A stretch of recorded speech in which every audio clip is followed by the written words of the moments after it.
This is the Week in Mobile, episode number, 7? Recorded on Sunday, late at night, with two of my favorite people in the mobile industry. Anthony Risk, co-founder, CEO, Zebu Mobile, zebu.com, and also the author of Beginning BlackBerry Development. Nice. It's actually true. It actually exists. Good for you. And yes, Anthony Risk, right there. Available on Amazon and anywhere else you can buy fine books. Jeff Bacon. Jeff Bacon, now the purveyor of all things mobile, all things strategic, and all things mobile here in Ottawa for BitHeads. Also, you can find him at about.me/Jeff Bacon. He's got some of the most influential, at least, influential blog because the BlackBerry guys, the RIM guys, are actually quoting from you now, aren't they? Yep. Yeah. Wow. That is a big day. So right into it. A big week in mobile, as they always are. But the biggest news was obviously centered around the Moscone Center, San Francisco, and right next to the Moscone Center in San Francisco. Last week we saw the GDC and also the iPad 2 announcement. And we're going to put the iPad 2 announcement to bed because everybody's been talking about that forever. We'll come back to it in a little bit longer. But Jeff, you were at GDC. What was your takeaway from GDC? I think the biggest, if I had to pick one takeaway from GDC, the biggest thing I would note was that mobile was really, really big, and mobile is in not just iPhone and Android and tablets, but also the 3DS and the PGP and really all things that mobile, like all things that gamers consider mobile, which is not just what we would normally consider mobile as traditional cell phone styles, but that within the cell phone segment of mobile there, it was Android and iPhone, and that was it. That was what everybody was talking about when it comes to mobile games on cell phones. There was no talk of Symbian. There was no talk of Migo. There was no talk of Windows Phone 7. There was no talk of BlackBerry. And I think that was one of the things that surprised me the most was how far out of the consciousness of the video game developers BlackBerry is as a viable platform for them. And it's how come? Is it just because they haven't done the right things in marketing message? Because Magmic has been developing games for the BlackBerry since I think the dawn of time, since mobile was invented. Yeah, well, I mean, the most notice BlackBerry got there, aside from having a booth on the Playbook, which does play games pretty good, yep, and one session on it, was when I stood up at the question period at the end of each of the different sessions and said, hey, basically, what about BlackBerry? I phrased the question differently each time, but effectively, I wanted to find out if they were thinking about BlackBerry, and various answers from people. But I think the most damning answer from somebody that I got was that BlackBerry users don't play games.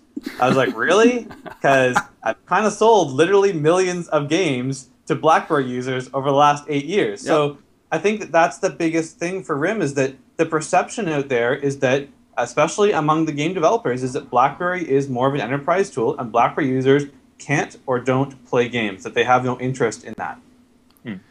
Well, if you've ever taken a BlackBerry to a meeting, I get accused all the time of playing games. But that's because it's probably Kaglom and it's making some noise. I forget to turn the sound down. The other thing that's funny is that, does iPhone ship with a game on it? I don't think so. I don't think there's a game built into iOS. BlackBerry ships with 4 games built into it. Actually, 5 games built into it now. Yeah. So, and it's been shipping with a game, Brick Breaker, since BlackBerries went color. That's an interesting great point. Observation.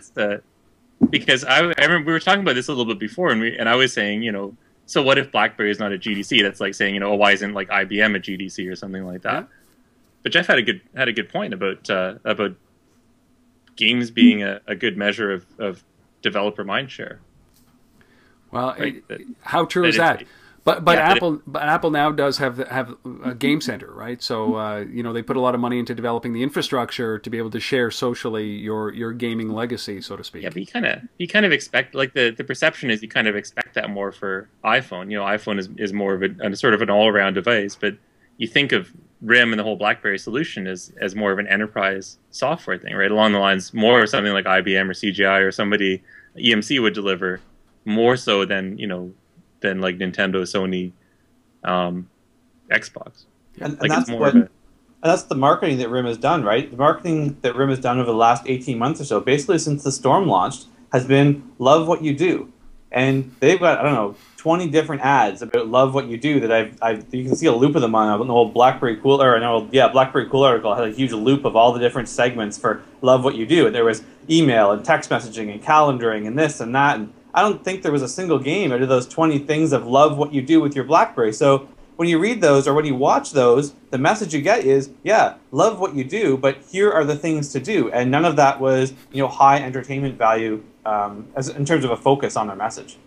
Yeah, but it's an interesting thing, right? Because people love BlackBerry for for a few things. Like BlackBerry's got a certain this is like a BlackBerry clique almost, right? So there's a certain set of people who are cool because they have BlackBerries and they believe BlackBerries are cool, and all the iPhone users and Android users just don't get it because they love BBM and they love the way email works in the BlackBerry and they just love their BlackBerries, and it's got this sort of, it's almost counterintuitive. Like the BlackBerries are not as flashy devices as the iPhones for sure. The experience is not, you don't pick up a BlackBerry and go, oh my god, this is amazing, this feels like magic. But there's the coolness to them, right? And there's this sort of thing around BBM, around email. I don't know. That's a good point you made there, Anthony, about when you pick up the BlackBerry device, its default look is of a business device. Like, there's no doubt about it. When you pick up a BlackBerry, the default theme, the styling, is of a business device, versus on the iPhone side, there's bright colors on it that you see. There's icons on both, but the color schemes and the way it's laid out for the iPhone is more consumer-friendly. And meanwhile, on the RIM side, you can theme your device to make it look like anything. On iOS, you can't officially theme your device. Have you ever seen a commercial from RIM saying, look at all these cool themes that you can do for your BlackBerry? Look, you can make it look pink. If they had a commercial out there where they had a pink BlackBerry theme, I personally know from experience of selling themes, they would sell more BlackBerries to girls. Like, that's the #1 theme on what we sold at Magmic was a pink theme. Guaranteed, #1. It's funny though. It's like you could even sell the fact that you can theme it to make it look like an iPhone. Yes. Right? And that's, you're probably 100% right. Yeah. Like, you just see a BlackBerry commercial where you just personalize it or make it whatever you want. And RIM sells BlackBerries in a ton of different colors, like with different color cases. They sell pink BlackBerries, right? Yeah. Or they did. I don't know if they still do, but different color BlackBerries, different forms and everything. There's a huge choice in BlackBerry. And iPhone is just this whole, it's almost like the Model T versus a flashy Model T, but the Model T versus everything else. Yeah. Everybody's got the same iPhone. And then I should correct myself in that the #1 theme that we sold for BlackBerry was an iPhone-style theme. It's so sad. If you looked at the top 10 on BlackBerry or on Bplay for a while, I'm not sure if it's still the case, but I think for a while 4 of the top 10 themes and 2 of the top 5 were pink themes. Yep.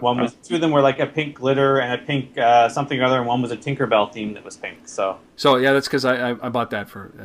That was my many times, right, Rob? Yeah, the Tinkerbell, right next to my Justin Bieber one from Bplay. So, bottom line is that they haven't done their job. RIM hasn't done the job of marketing it as a gaming device, so it's not top of mind for developers. But that should change, especially when it comes to the tablets system, because obviously, they really do. I've seen Need for Speed videos 1,000 times. So ultimately, hopefully that changes the perception.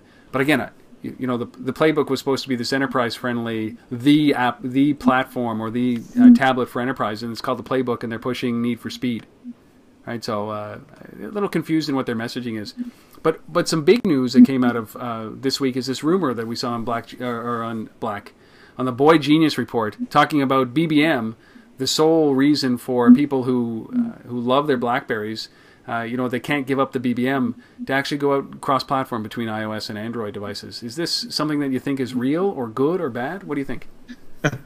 Well, it's I don't think there's a huge chance that it's real. Like, I would give this, my feeling is it's less than 50% that is actually, I believe that this is real. But if it's real, it's extremely, like, if it is actually real, this is extremely interesting. It's either a really smart move or a really stupid move. And we'll see how it turns out. But it's BBM's a differentiator for sure. RIM features it in their commercials, right? There's commercials around BBM, but opening it up could be interesting because it's partly a defensive move because you've seen cross-platform messaging clients like Kik, which was kicked out. Off. Yeah, kicked. So appropriate term, but which was which was removed from BlackBerry. But there's going to be other competitors. Maybe it's a preemptive defensive move that, well, someone's going to do a cross-platform messaging client that works well on BlackBerry. So why not just BBM? Why not entrench BBM and keep that dominance in that area? But I don't know what that would do to, to selling BlackBerry over something else. Well, it's retention too, right? If you look at the last 12 months and the market share of iPhone, Android, and BlackBerry, iPhone stayed relatively consistent over the last 12 months. Yep. BlackBerry has been dropping. It's dropped, I don't know, 5, 6, 7 points in the last 12 months or so. Correspondingly, Android has increased at about the same rate that BlackBerry has. And if you overlay all the charts, it's pretty obvious that people are moving from BlackBerry over to Android. So if RIM takes this as a defensive strategy, says, okay, well, we're losing people to Android. What if we could say you don't have to switch off BlackBerry to be able to chat with your Android friends? If your friend has an Android device, they can use BBM and they can still chat with you. So you can get everything you like about a BlackBerry and still be able to communicate with your friends in your preferred communications medium, which would be BBM for lots of users. Yeah, I think that's good, and I'm mixed of this because first of all, I'm going to assume that it would be as secure as BBM. It would come through the the biz or the bez ultimately, so you would have that secured. It wouldn't be as open as SMS or certainly from that perspective, I think that's very good. So privacy is very key. One of the things, though, that I quote Leo Laporte on this is that the reason he loves the iPad is because it enables him to get rid of his iPhone and get an Android device. So he can participate in the iOS world, but he still has that opportunity to participate in Android. So the worry here is that it might not be retention as much as it is that if this actually does happen, which I'm hoping it's not true, that people will just say, okay, now I don't need a BlackBerry to do BBM and get that security. I'll just download the app and run it on my iPhone or my Android device. So will it help or hinder? Who knows? But if it's a defensive posture, it's an aggressive defensive posture by RIM, and I will never fault RIM for being aggressive right now because they need to do something to not stem the free fall, but to be relevant, I think, and this could help. There was not a scathing but an interesting perspective about why RIM shouldn't adopt Android or allow Android software, Android apps on the tablet, simply because this was done in Information Week. Eric Zeman, who actually wrote this, says that it's not a good thing for RIM, and it's because of all those things that we talk about around what RIM is that it confuses developers. Are you building for Flash? Are you building for Android? Are you building for the BlackBerry OS? Are you building for the new QNX operating system? And we talked about this offline. Some great perspective from your guys that's saying this is a good thing. This guy's off his rocker for thinking that this is negative when it comes to RIM. I look from the perspective of developing apps for BlackBerry, right? The BlackBerry API currently, like the current Java API, is pretty weak compared to Android. Yeah. And I think that what this could mean, I don't necessarily think it means you're going to be, hooking up your BlackBerry to the Android market. What's interesting is that it's a quick way to get a better API for Java developers onto BlackBerry. So Android's already there. The technology is there. It's open source. You can port it fairly easily. But I think what might happen is that you don't. It's not going to be the Android market, which is terrible. But it's going to be. We discussed this last week that RIM's app world actually is a better market than Android, at least according to the numbers. I mean, not the number of apps, but the amount of money developers have made. Yeah. The total amount is bigger in App World, which kind of surprised me, but that's kind of cool. So you could see App World, listing, like Amazon has done that with their Android App Store, or going to do it. You could see App World listing Android-based BlackBerry apps, and it's still the BlackBerry ecosystem. It's still just BlackBerry, but it's just a way to get a nicer API, and easily port a bunch of the Android stuff over, so it's more portable from Android. But I don't think it necessarily makes it an Android device, and if it doesn't, then it's an interesting strategy. Well, I think the other interesting thing about it is taking back to that last story we did about the BBM going over to Android and saying that it could be a very, very aggressive defensive move by RIM. Yeah. Well, if you look out 2-3 years in the tablet market, or if you look back, actually, the history of tablets is actually laptops, right? That they just had the screens that flipped around and folded down, and you had Windows XP running on a tablet. It's just really heavy and really thick, and no one wanted to cart it around anywhere. And it wasn't designed for touchscreens. But current tablets, had their history within the mobile phones, and they are moving more and more towards the PC from the mobile phone side versus having PCs move towards phones by having laptops and tablet size. So when you look at a real, I'm going to use the word real computer operating system, because QNX is a real operating system. Okay, iOS I suppose is as well, but it only runs one device. Android might get there because it's going to be running on a bunch of devices. But if you look at Windows or Mac or Linux or any of the operating systems out there that are running on millions and millions of devices of different configurations all over the place that are used day to day as desktop computers, one thing they have in common is there's multiple ways to write applications for those operating systems. You can use C, Java, Python, Perl, Flash, whatever. There's so many different languages to write it, and they'll all work on that operating system. Microsoft has been rumored to be having a tablet targeting around 2012. When they do that, it'll be Windows 7 or Windows 8. To run applications on that, you'll write them in anything. You can write them in anything you can write on Windows. If Playbook is looking at saying, or if RIM is looking at with Playbook and saying, eventually the tablet market will be running real operating systems, in which case developers will want a choice. They want to be able to say, I want to write in whatever I'm comfortable writing in. And if they have Playbook supporting Flash, which they do right now, a native SDK, which is in beta in May, and they add Java to it pretty soon, whether it's Android or whether it's BlackBerry Java, but let's say there's both on there. What's the future hold for that? Suddenly there's a Perl SDK. It's a POSIX-compliant operating system for their C stuff. So porting Linux applications over will be a lot easier for them. I think this is another potential way that RIM could leap ahead of where Android and where iOS is right now and say, you know what? You don't have to write for BlackBerry. You don't have to learn something new for BlackBerry. Take an application you're running now or a platform you're running now and just add support for BlackBerry to it. Boom, you have your application. Yeah.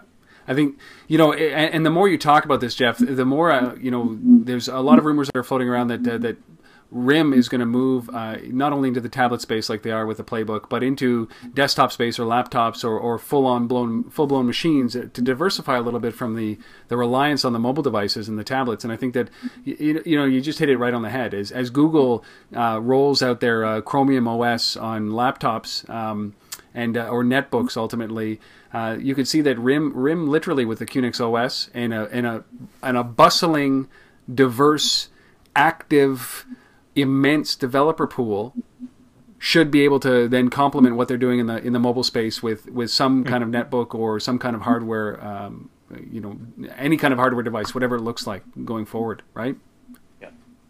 That makes because then you're right. Like so, what you pointed out, so QNX is a real it's a high grade operating system. Yeah. It's a very, very, I think it's better than better in a lot of ways than iOS and Android, even like and Linux, because it's designed for aviation and for embedded systems and to be super secure and very high performance. And I could see a line of of tablets or more like PCs running that, or embedded PCs, cars, planes, all that kind of stuff is coming down the road. They do, but it could be but just the enterprise market, right? Yeah. So just PCs or computers running like desktops running that.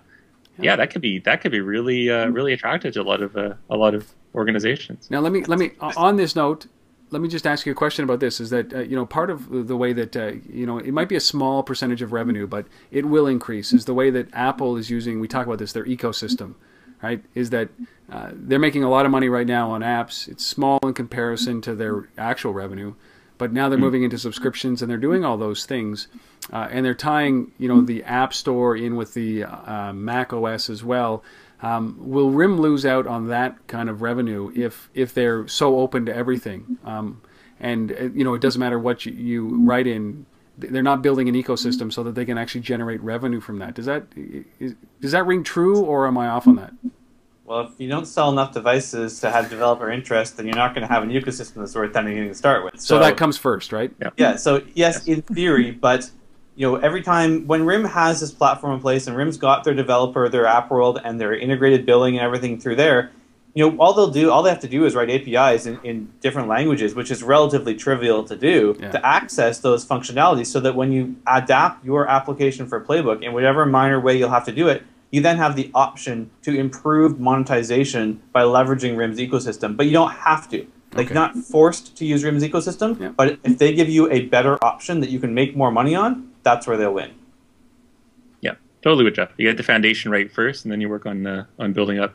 Okay. But they got to get that foundation solid. They do, and hopefully the 2011 sees some clarity in that. So building for allowing Android applications on the playbook is 2 thumbs up from you guys, obviously. It could be very, very interesting. Okay. Yeah, done right, definitely. And that's the key, right? Done right.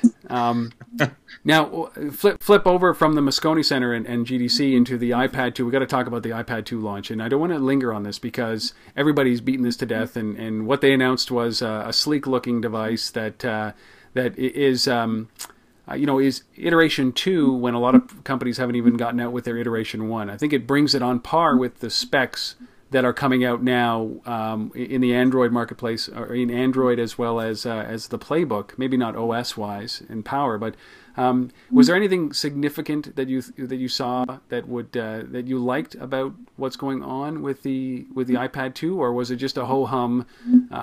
Let's wait till iPad 3. I know that Bacon's got an appointment.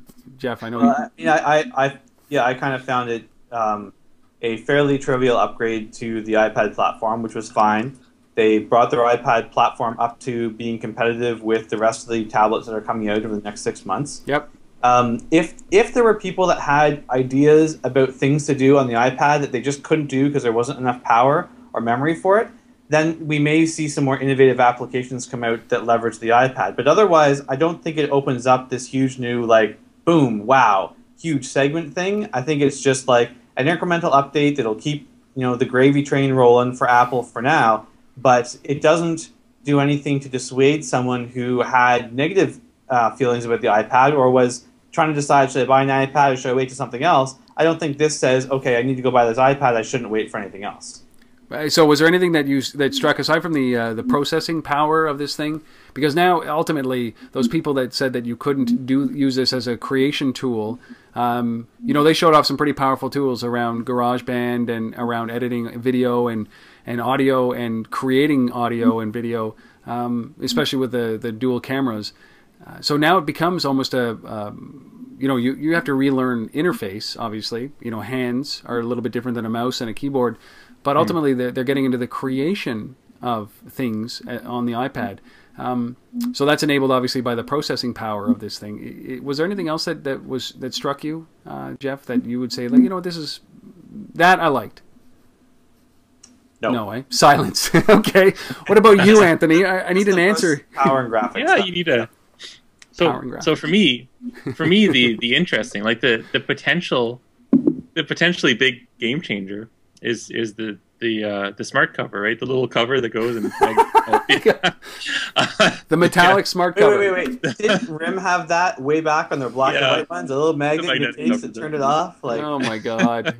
The smart cover, yeah, because one of the big things on the video was that, look, if you flip it back, it turns on, and if you flip it over, it turns off, and that was the marvel of the case, right? The holster. It kind of reminded you of like an infomercial or something, right? Now it's a stand, now it's a keyboard stand, now it's a cover. I know. Well, slice dice and chop your. Yeah. So the magnet capabilities of that, basically. So it's sort of interesting in the way Apple thinks it. But the thing that was interesting was that. Steve Jobs specifically didn't talk about the gigahertz in the processor, about the number of megabytes of RAM. Yep. Apple's getting away from, numeric conversations, and people will say this because they're not up to spec, but I think it's because they know that it's much more difficult for their strength is in design and marketing, and they're forcing people to have a much more difficult conversation, which is, so Apple, everyone says, okay, they do a great job on design, great job of marketing, but they don't have X gigahertz or X megabytes. But you get everyone talking about how great the design, the user experience, and everything else is.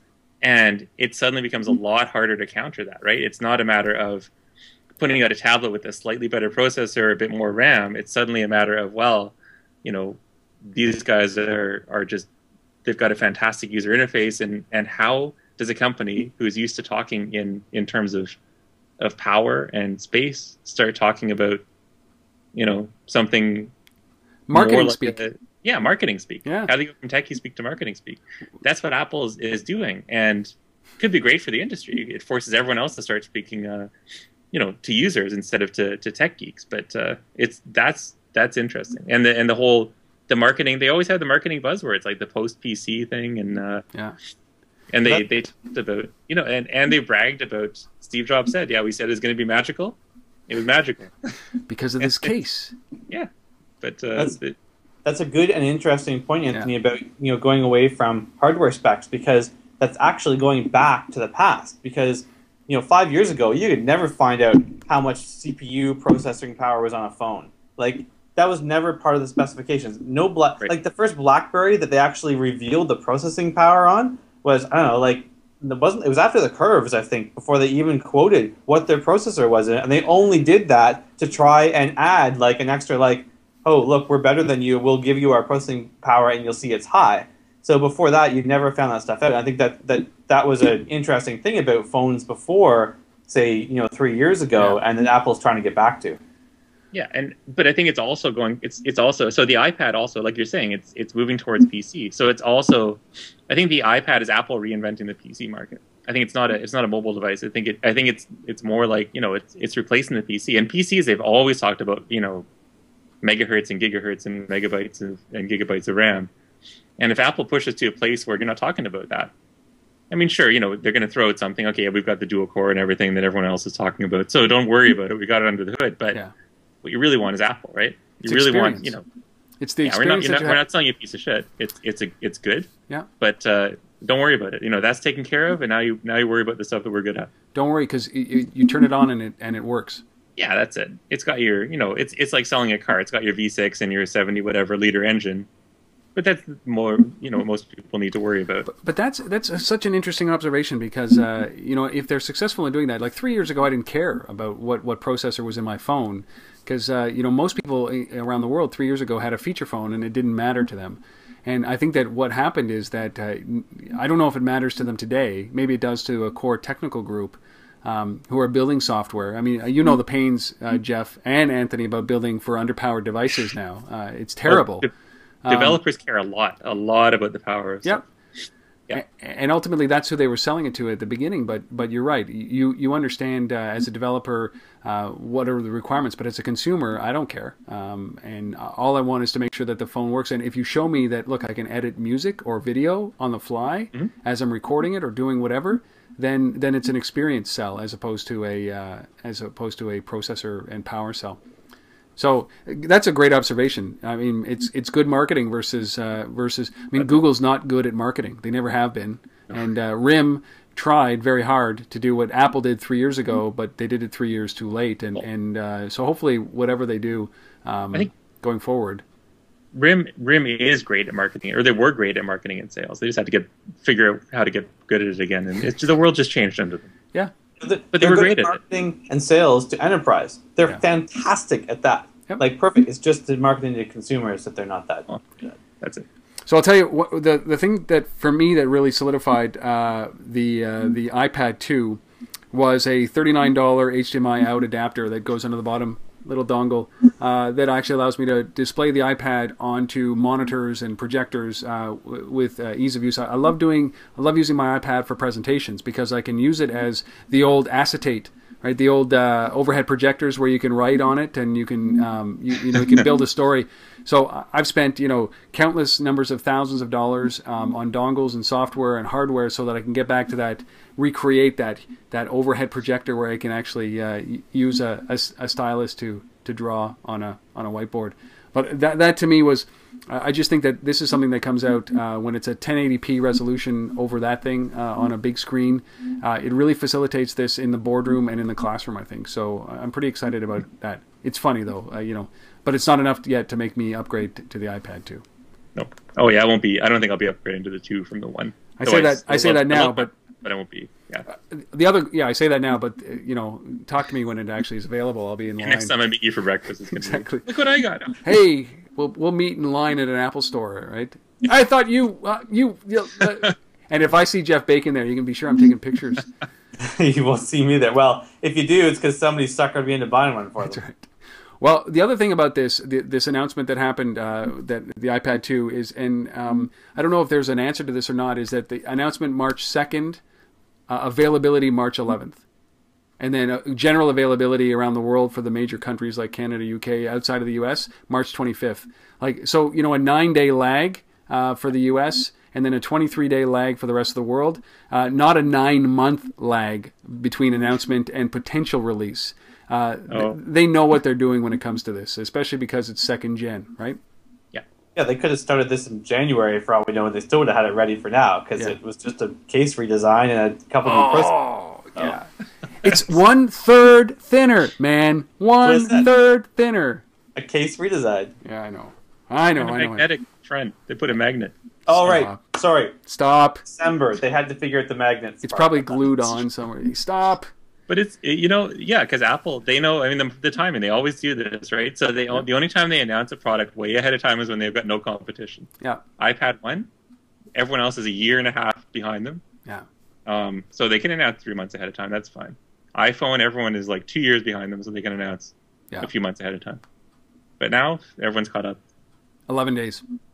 Yeah, you look down, Steve Jobs announces it, and everyone look down, your iPads have all turned into iPad 2s. Exactly. But you know what the funny exactly. thing is? It's miraculous. Yeah. You know, we're saying this is as a good thing. We're saying, oh, look, they can announce it 9 days ahead of time. But you know what? If RIM had announced the playbook 9 days ahead of time, I would be complaining like you wouldn't believe here because I wouldn't have time to get anything ready for it. Yeah, but you It's a would different have. situation. But you would have. I mean, you know, there's certainly things that are going to be launched on the iPad 2 as a result of this that people have been working with it. I know a lot of developers in the States that have been working with the iPad 2 SDK and building for it. A select group. You know, so Rupert Murdoch's, you know, the Daily is going to run optimized on the iPad 2 simply because you have to do that for somebody like a News Corp. But you're right, the average developer probably not. But they did that with the first one. Yeah, right? Actually, Jeff's got a really good point. Yeah, because RIM had to do that to get apps on board on the playbook. Yeah. You had to have announced it, and that's another reason Apple did it the first time. Yeah. But Apple didn't do that the first time. Apple didn't have to announce early because what they said was, you don't have to do any work. Yeah. All your iPhone apps, they're going to work on it. Right. Yeah. If RIM was saying all your BlackBerry apps would work on it, they could announce it 9 days before too, and people wouldn't be bitching and complaining as much. But RIM is not saying that, so they had to announce it way earlier. Yeah, that's very but you don't have a developer SDK yet. No. So I mean, like it's 9 months and you still don't have a developer environment. Wait. Yes, you do. Okay. The Flash SDK. The Flash SDK. You're right. November, December. But, and the web works you can do. You know, I remember speaking with a Toronto-based company that you know, here's the split though. This is the challenge on the iPad is that they built a great product and they launched on the iPad on the App Store for the iPad the day that it launched in the States. They had to race down to the States to get an iPad to make sure their app actually worked on device. So they, you know, there are some limitations. Nobody's perfect. Yeah, you know. Playbook will be the same thing. Playbook will be the same thing. So who knows when we'll get our playbooks, but probably not that much before launch. No. But yeah. So, you know, so that's it. I mean, the iPad is launched. iPad 2, you know, we'll be talking about that forever because, you know, until somebody else dethrones them. And by all means, there's going to be much more competition. They can't own a 99% market share forever. It's there for the taking, and it will be. And Anthony, you alluded to it a little earlier. Microsoft talking tablet in the fall of 2012. Jeff did, yeah. You know, two minds of this. You know, the first thing I think is that they took some time off from the mobile space to redesign Windows Phone 7. Good move because of what Windows Mobile had become. What's your opinion about this? Very quickly. I mean, do you think that this is they have to do something? And they're the tablet kings. They invented tablets. Like they took like I don't know what 10 years off from the mobile business or something. I mean, so I don't know. I mean, you're right. Like what Jeff said. So Jeff mentioned that. Like the first, you know, tablets 4 years ago. Yeah, it was a notebook and you could flip over the screen backwards or something and use a pen and stuff. And it was kind of neat, but they just never caught on. They just never had the whole. I don't know. Microsoft is just they're still making ridiculous amounts of money. More so than most companies. But I don't know how long it's going to last, and it's such a, I can't even comment. I mean, Microsoft is just such a massive mess in so many ways. There's just so many things going on. I can't even begin to think about it. So I'll leave it to Jeff to. I think I just always look back, and when people say, "Oh, Microsoft can't do it, or they're too late in the game, or they're way behind. I'd say, how many examples are there, success versus failure, of Microsoft being late in the game and not being able to make themselves a major player? Yeah. Whether they're the market leader or not, that's not the point. The point is, can they get back to being a major player? You know, I can't list all the examples of failures where they've done that, but there's a ton of successes where they've said, okay, yeah, we're late, but you know what? We're going to throw $5 billion at it. Hey, look, we're back in the game. So Yep. Isn't that their entire business for the whole Windows, Office, everything? Like their whole business has always been. Yep, a day late, but lots of dimes behind it, and certainly this Nokia deal is going to help facilitate that. And when they establish themselves, I mean, I keep saying this: Microsoft is like a glacier, and you know you don't see it coming, and then all of a sudden you look around and you're covered in ice, and you're like, what the hell? How am I using How is my house powered by Microsoft? Right? Yeah. So. Okay, so I mean the tablet they have to do it. What about here? This is an interesting thing: is that T-Mobile pulling the Sidekick? Does anybody care about that? Is that worth even talking about? I'm shocked that they actually was still selling it. Yeah. Okay. I'm actually amazed that it was still for sale. It was cool when we got one on our desk at Magmic many years ago from Danger. We're like, oh look, this cool Sidekick, and it was like, oh crap, we got to do a bunch of work to support it. And now it's like, oh, I didn't know they were still selling them. Yep, not relevant anymore. So good. Bye-bye. Another story that came out this week was a gaming story. Ultimately, Disney buying Rocket Pack, which is an HTML5 gaming company that, kind of nervous about cross-platform development and just focusing on HTML5 for Disney games. Is that, is that newsworthy? Is that relevant? Is that an endorsement of HTML5 and abandoning apps for Disney? Well, it's interesting. I mean, HTML5 is that it could shake up everything, and I don't know what that's going to do to the apps market and the app stores. Disney, they paid a lot of money for them too, right? Like $10 or $20 million or something, apparently. That's chump change. It's Disney, right? Yeah, but it's for a little company just doing HTML. They don't even have an engine yet. I mean, they're still in development. Yeah, that was kind of. It's interesting. I was talking with the other guys at Bitheads. I should say Ascension Cross Media, which is our new name, this week. And Ascension Cross Media? There's not Bitheads anymore? Yeah, sorry. Yeah, it's Ascension Cross Media now, but we get into that later. Ascension Cross Media.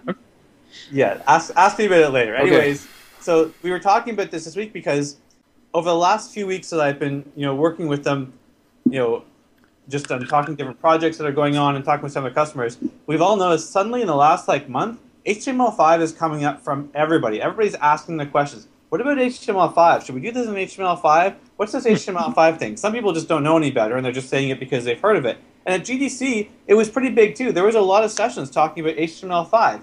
And, from our tests and doing stuff on it, we decided that right now on mobile, it's total crap. You can't use HTML5 on mobile to do games. Yep. To do regular apps, sure, you can build it and it works fine. For games, it's just not an option right now just because of the performance issues on HTML5 and the lack of support in the overall. But anyways, it's really interesting to see Disney make this investment because I think HTML5 on the desktop side is probably almost at the point where it could be replacing Flash. It's about to have 3D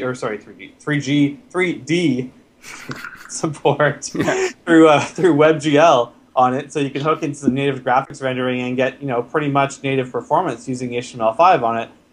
And I don't know, it's just something that's really kind of taken off. I think it's a buzzword right now. I think people are over valuing the value of HTML5 currently. They think, oh, maybe it could solve our mobile problems, but I think the problems with mobile from a development standpoint are the strengths of mobile from every other standpoint. So you're never going to get around the fragmentation issue because it's the strength of mobile. And so people are just going to try and latch on to any possible thing that they're going, oh, maybe this will help us with fragmentation. Wow. Yeah. I mean, I don't know that, the argument about HTML5 versus apps, I don't think it's like... This is where I'm a little bit old school about this, is that, oftentimes you need an app to run HTML5 in. It's called a browser. So, you're never going to get rid of the need for desktop applications.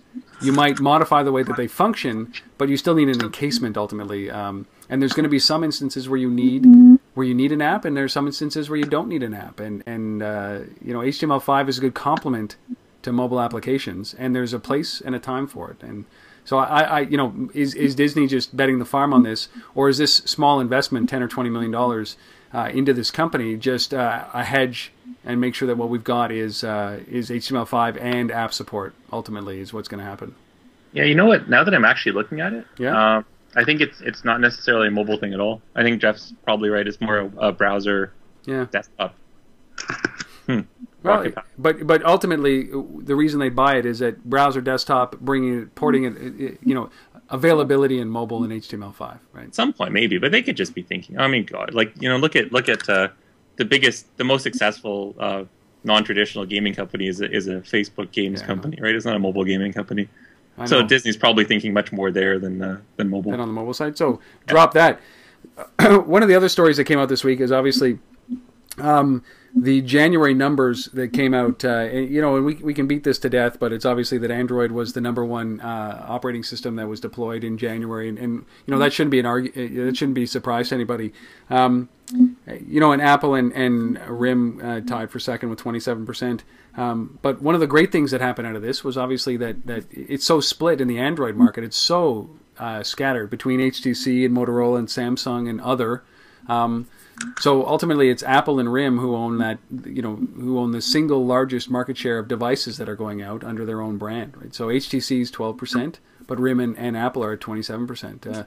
That shouldn't be a shock. But what came out of it was the age categories. The age categories for something like Apple, which we always thought that, and RIM, the 25 to 34-year-olds, that's where we thought everybody would just dominate it in the iPhone space. But it's the same, ultimately, in Android and iOS, and it's 7% in BlackBerry, which was one of those surprising things. And there are 2% of the world who use iPhones who are 65 and older. I mean, is this news? No, but it just shows that it's pretty much on every platform. It's the same demographic breakdown. So 5%, 6% here. It's a 1% difference, but ultimately it just shows that I think this is an industry leveling off, and people are now just picking a device that's convenient for them, and ultimately we're all going to see the same demographics. And there's lots of room. And there's lots of room for growth in the other demographics too. So smartphones are starting with the traditional earlier adopters, and good get smartphones in the hands of every 65 and older, or every It'd be my father would be like, there's probably billions of dollars of opportunities just in that demographic. Yeah. And apps for smartphones for people of a certain age and older. Well, the staggering statistic, staggering statistic that we saw this week was that 99.2% of the available population don't own a tablet. So I wonder where I'd be focusing my efforts right now. That's a big market, right? They also do not own this secret new electronic device I have underneath my desk here that I will invent and create a market for, like Apple did, a year ago. So teleportation. Every time that there is that new segment, 100% of people don't own it except for the people that built it. So I think it's an interesting statistic to throw out there for PR standpoint to say, look at the market share possibility for this. But the question is, how many of those 99.2% people actually want a tablet? Yeah. Oh, put up your hands, everybody. Who wants a tablet? Yeah, and it should be. I mean, it's a market that didn't exist until less than a year ago. And you could also say it's like, well, look, in less than a year, Apple sold a device to like almost 1% of the people on the planet. Yeah. In a totally new category. Yep. It's not bad. It's pretty impressive, man. And there's just a little bit of room for growth. Yeah. The last story I want to touch on, which is a hot topic, really, is because we've touched on a little bit around the Android marketplace. So Amazon is going to be launching their own curated app store of Android software, and I think that they have some serious might to be able to do this. And one of the things that happened in this past week as well is that Google pulled 21 apps for malware, which I think in the history of app stores, this is the first time where it's actually been this kind of significant. 21 apps is not big when you've got 100,000 apps in there, but the fact that they pulled applications with for mobile devices with malware. I don't think I've ever heard of something like this, especially in an app store. So how does all of this play out? With Amazon building their own app store, maybe it's a little bit more curated than Amazon or Android's marketplace.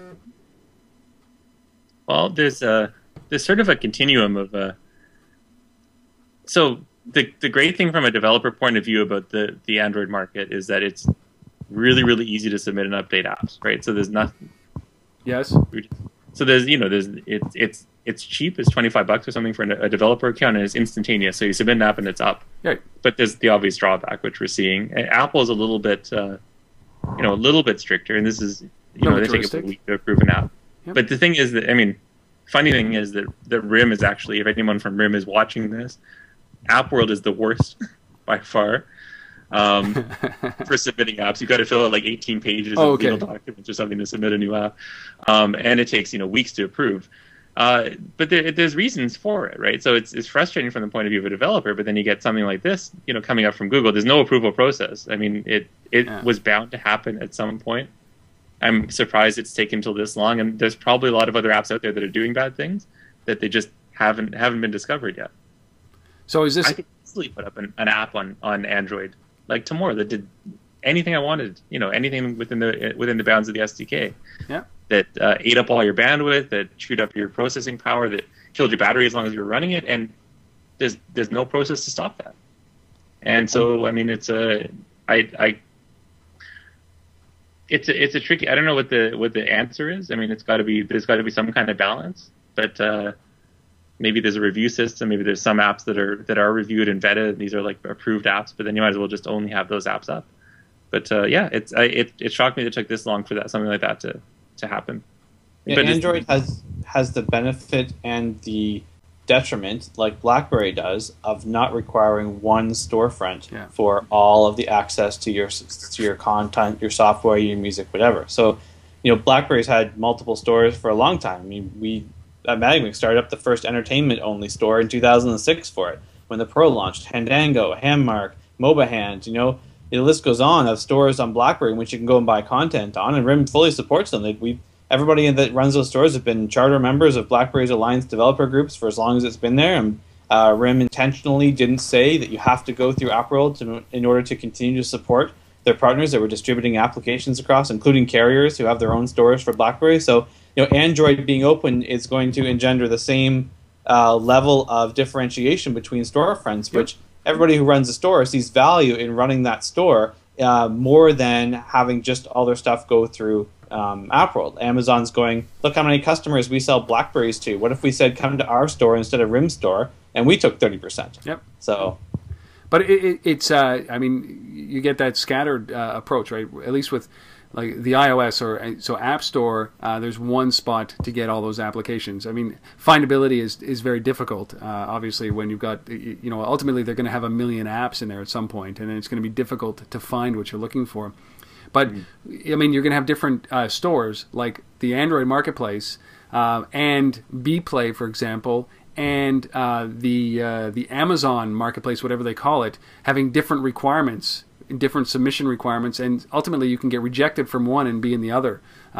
So, does that cause kind of a scattering approach to making sure that your apps are available on a widespread number of stores versus one location? Does that? Well, it's a risk mitigation, right? It's bad for independent developers when you have multiple stores because the overhead in getting your application or your game out to 100% coverage of users is high because there's a whole bunch of different stores. You have to understand how to submit to them. They have all different screenshot, description requirements, and all things like that. Costs. It's like submitting J2Me apps, right? Yeah. It's the same thing. But for large companies, it's a benefit because you can absorb that overhead. You can have people who are experts in submitting to the stores, and there isn't just one number one slot. Instead of having the case where if you're not in the top 10, you're not making sales, well, you'll be in the top 10 in one of the other storefronts. So instead of competing with everybody on iTunes for one of the 10 featured slots in iTunes, instead there's 100 featured slots across 10 different stores, and you're competing for 100 slots, which means you're 10 times more likely to be positioned in a store that may only get 1/10 the sales, but that's why it's risk mitigation. Right. Because maybe you get 3 out of 10, and therefore you get 30% of the benefit instead of getting 0 out of 10. Getting 0% of the benefit because you're not in the tops. Well, it's an interesting thing. I think that this is going to happen more and more when large companies like Amazon see the retail potential as a result of driving traffic. Their referral fees of 5% isn't good enough, so they want their cake. So we'll see how this plays out. I'm out of stories, guys. All right. It was the week that was. So we will convene in 1 week's time to discuss what's going on in the mobile world. Certainly South by Southwest will have an impact on what's going on in the mobile world, and I can't wait to see what comes of that. But episode 7, piece of cake. No technical problems whatsoever. Nice. Anthony, so zebu.com and where they can find you, information about your company, and about.me/JeffBacon. And some kind of name that was bitheads.com, but will be something else at some point. Ascension Cross Media. Ascension nice. Cross Media. And you guys who are watching and listening to this right now, thank you so much for making it through episode number 7 of The Week in Mobile. If you have any comments or questions or suggestions that doesn't involve getting one of us off the show, we'd really appreciate it. Untether@gmail.com. Let us know, or just follow us on Twitter and voice your comments. But we really appreciate you watching and listening and commenting. Thanks, guys. See you next week. See you next week. Bye.